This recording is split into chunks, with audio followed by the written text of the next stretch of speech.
environmental scanning, SWOT and pest analysis. The environment of the firm.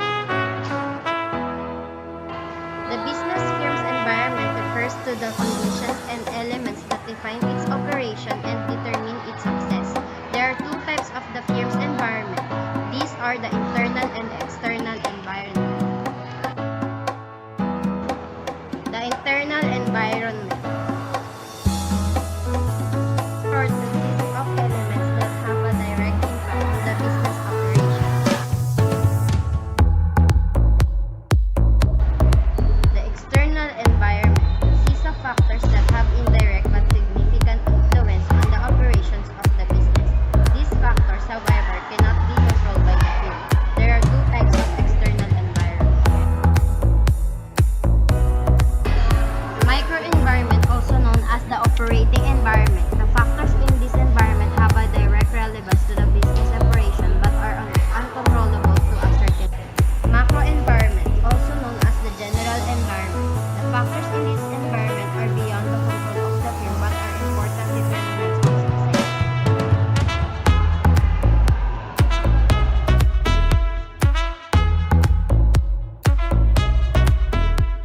SWOT and pest analysis.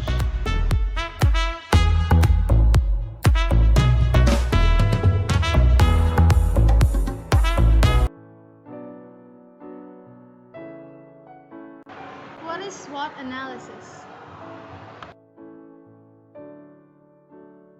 SWOT analysis.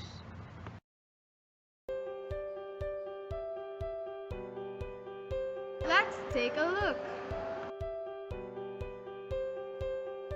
Strength, weaknesses, opportunities, and threats.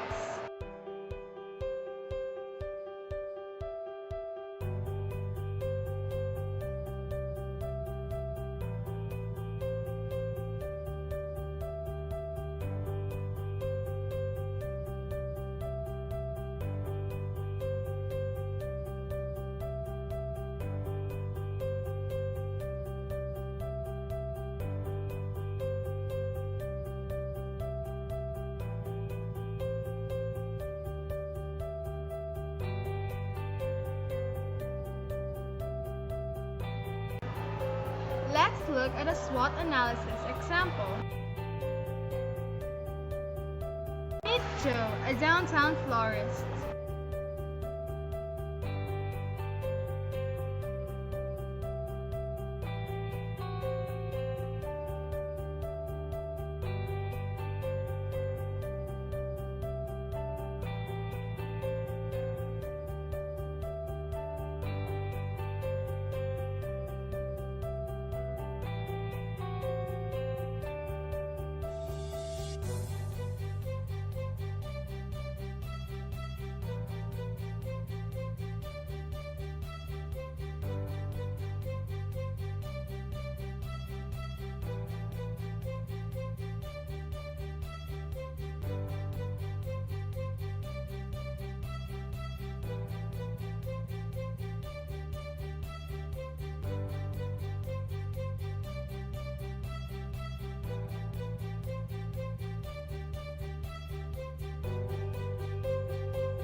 Thanks for watching!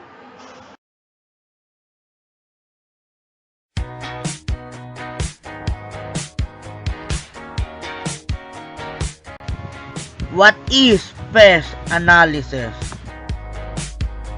PES analysis is a method used in analyzing the political, economic, social, and technological forces affecting the company.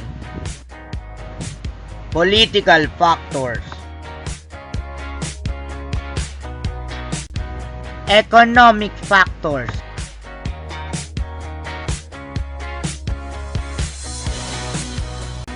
Social aspects. Technological factors.